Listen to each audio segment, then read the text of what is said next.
राधे राधे भक्तों, आज हम आपको मुस्लिम भक्त सालबेग की कथा सुना रहे हैं। भक्त सालबेग कटक के ही लालबेग नामक शक्तिशाली मुगल सरदार के पुत्र थे, जिसने अवसर पाकर सेना संग्रह कर ली थी, जिसने उड़ीसा के राजा पर आक्रमण करके उनको युद्ध में हरा दिया था और स्वयं उड़ीसा का अधिपति बन गया था। वह बड़ा ही अत्याचारी था। उसके भय के कारण लोग घर द्वार छोड़कर भाग जाते थे और हिंदुओं पर वह बहुत अत्याचार करता था। उड़ीसा के दांत मुकुंदपुर ग्राम से वह एक विधवा ब्राह्मण कन्या का अपहरण करके ले आया था। बेचारी विधवा अपने गांव में अकेली थी और उसके पति तो थे नहीं, सास ससुर भी परलोक चले गए थे। वह एक दिन नदी स्नान करने गई। लालबेग कहीं से युद्ध करके लौट रहा था और उसने बलपूर्वक उस विधवा को उठा लिया। और अबला नारी क्या करती, लालबेग ने उसे अपने यहाँ पर लाकर नाना प्रकार की यातनाएं देकर प्रलोभन से डुबाकर वश में कर लिया। उसी ब्राह्मण विधवा से एक पुत्र का जन्म हुआ। उसी का नाम सालबेग रखा गया। भक्तों, यदि आपको भगवान के भक्तों की कथाएं सुनना पसंद है तो इस चैनल को लाइक और सब्सक्राइब कर लीजिए, ताकि आपको अन्य कथाएं भी उपलब्ध हो सकें। सालबेग बचपन से ही युद्ध कला सीखने लगा। युवा होने पर वह अस्त्र शस्त्र चलाने में निपुण हो गया और अपनी शूरता का उसे बहुत अधिक गर्व हो गया। अपने पिता के साथ वह एक युद्ध में गया। उसके युद्ध कौशल तथा पराक्रम को देखकर वहाँ के सभी लोग दंग रह गए, परंतु गर्वहारी भगवान किसी का गर्व रहने नहीं देते हैं। शत्रु के किसी सैनिक ने पीछे से सालबेग के सिर पर तलवार से वार किया। गहरी चोट खाकर वह गिर पड़ा। सेवक उसे शिविर में ले आए और जब वहाँ पर मरहम पट्टी से घाव ठीक नहीं होते दिखा तब उसे घर भेज दिया गया। सालबेग शूर था, अतः लालबेग उसको बहुत मानता था। घायल पुत्र की लालबेग ने कुछ दिन तक तो अच्छी खोज खबर की, किंतु सालबेग का घाव बहुत ज़्यादा बिगड़ गया। जब अधिक दिन बीत गए और वह ठीक नहीं हुआ तब लालबेग उसकी उपेक्षा करने लगा। दीर्घकालीन रोगी से सभी ऊब जाते हैं। संसार में सब स्वार्थ के संबंध हैं। जब तक स्वार्थ है तब तक सभी संबंधी घेरे रहते हैं और जब स्वार्थ पूरा हो जाता है तब कोई बात भी नहीं करना चाहता। सालबेग से अब वह आशा नहीं थी कि अच्छा होकर वह किसी काम आ सकेगा। जैसे जैसे उसकी बीमारी के दिन बीतते गए, पिता की उपेक्षा वैसे वैसे ही बढ़ती गई। अंत में लालबेग ने उसकी खोज खबर लेना बिल्कुल ही छोड़ दिया। लालबेग की उदासीनता देखकर दूसरे लोग भी सालबेग से उदासीन हो गए। नौकर भी अब उसके पास नहीं आते थे, केवल माता ही आती थी, जो भूख प्यास भूलकर दिन रात रोगी पुत्र की शैया के पास बैठी रहती थी और उसकी सेवा करती रहती थी। एक दिन सालबेग का कष्ट बहुत बढ़ गया। वह अपने जीवन से निराश हो गया और वह रोते हुए माता से अपने अपराधों की क्षमा मांगने लगा। माता ने बड़ी कठिनता से अपने आंसुओं को रोककर उससे कहा, बेटा, मैं तो दासी हूँ। तेरे पिता ने मेरा सर्वस्व लूटकर मेरी उपेक्षा कर दी है, क्योंकि मुझ में अब वह रूप नहीं रहा। मेरा तो एक तू ही सहारा है। अपने प्राण देकर भी मैं तुझे बचा सकूं तो मुझे बड़ी प्रसन्नता होगी, परंतु बेटा, अपने कर्मों का फल तो भोगना ही पड़ता है।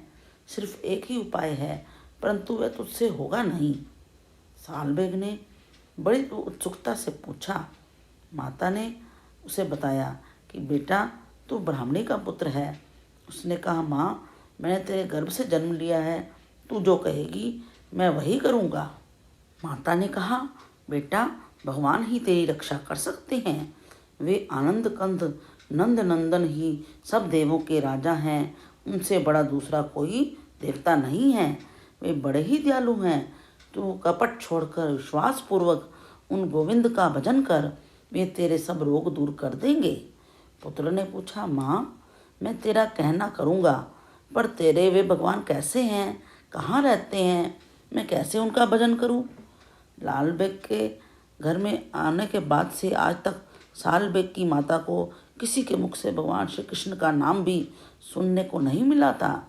आज रोगशैया पर पड़े पुत्र के पास बैठकर उसने श्री कृष्ण कथा पुत्र को सुनाई।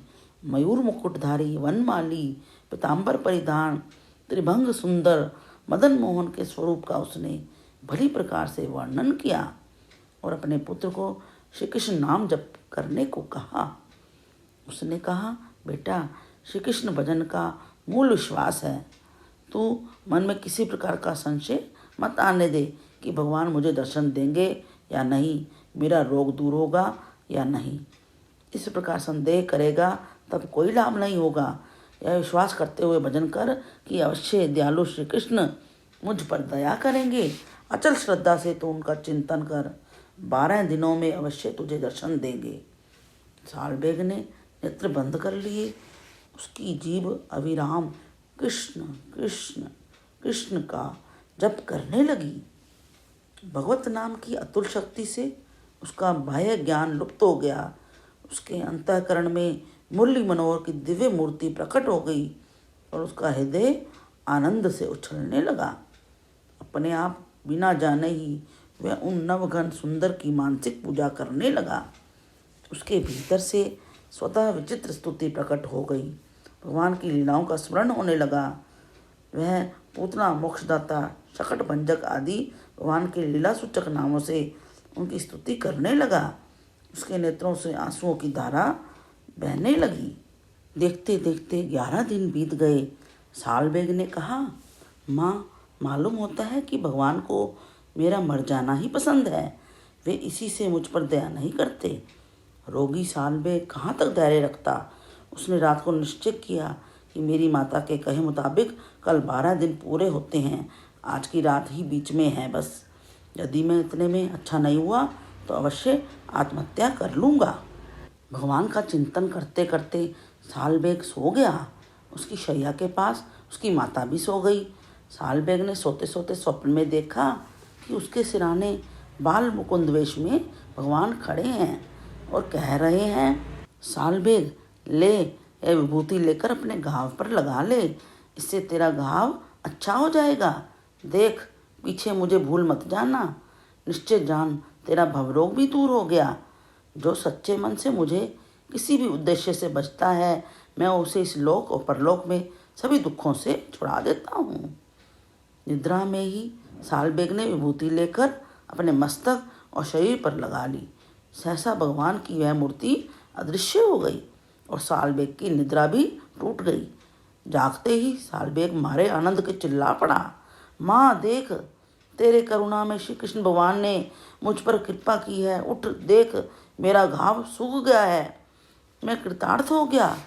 माता के उठते ही सालबेग उससे लिपट गया और हर्ष के मारे कह रहा था, माँ, तेरी बात सच निकली। श्री कृष्ण के समान दुख दूर करने वाला दूसरा कोई देवता नहीं है। माँ, तू अब प्रसन्न चित्त से मुझे आज्ञा दे। मैं सन्यासी होकर देश देश में घूमकर दया सागर श्री कृष्ण की महिमा का प्रचार करूँगा। माता की आज्ञा लेकर सालबेग सीधे जगन्नाथ जी के दर्शन करने के लिए जगन्नाथपुरी पहुँच गए। लेकिन उन्हें जगन्नाथ मंदिर में प्रवेश नहीं दिया गया, क्योंकि जगन्नाथपुरी में गैर हिंदुओं का प्रवेश वर्जित था। इसके बाद सालबेग मंदिर के बाहर ही बैठकर भगवान की आराधना में लीन हो गए और इस दौरान उन्होंने भगवान जगन्नाथ पर कई भक्ति गीत और कविताएं लिखी। इन कविताओं में उन्होंने भगवान से प्रार्थना की कि हे प्रभु, आप तो पूरे जगत के नाथ हो ना, फिर मैं आपके दर्शनों से वंचित कैसे रह सकता हूँ। तब रथ यात्रा प्रारंभ होने के समय भगवान जगन्नाथ का रथ वहाँ से हिला ही नहीं। जब 2 दिन तक सब कोशिशों के बावजूद रथ आगे नहीं बढ़ा, तब पुरी के राजा ने भगवान से प्रार्थना की, हे प्रभु, हमसे क्या गलती हो गई जो आपका रथ आगे नहीं बढ़ रहा। तब भगवान जगन्नाथ ने पुरी के राजा को स्वप्न में दर्शन देकर कहा कि जब तक मेरा भक्त सालबेग रथ यात्रा की रस्सी को नहीं खींचेगा, तब तक रथ आगे नहीं बढ़ेगा। तब राजा ने आदरपूर्वक सालबेग को वहाँ लिवाने के लिए पालकी और सेना भेजी। सालबेग के रथ यात्रा में संलग्न होने पर ही भगवान का रथ चल पड़ा। सालबेग की मृत्यु के बाद उन्हें जगन्नाथ मंदिर और गुंडीचा मंदिर के बीच ग्रांड रोड के करीब दफना दिया गया। आज भी रथ यात्रा के दौरान भगवान जगन्नाथ का रथ सालबेग की मजार के पास थोड़ी देर रुकता है और भक्त सालबेग के जय घोष होने के बाद ही वह रथ आगे बढ़ता है। यदि आपको यह कथा पसंद आई है तो इसे अधिक से अधिक शेयर कीजिए और कमेंट्स में राधे राधे भी लिखिए।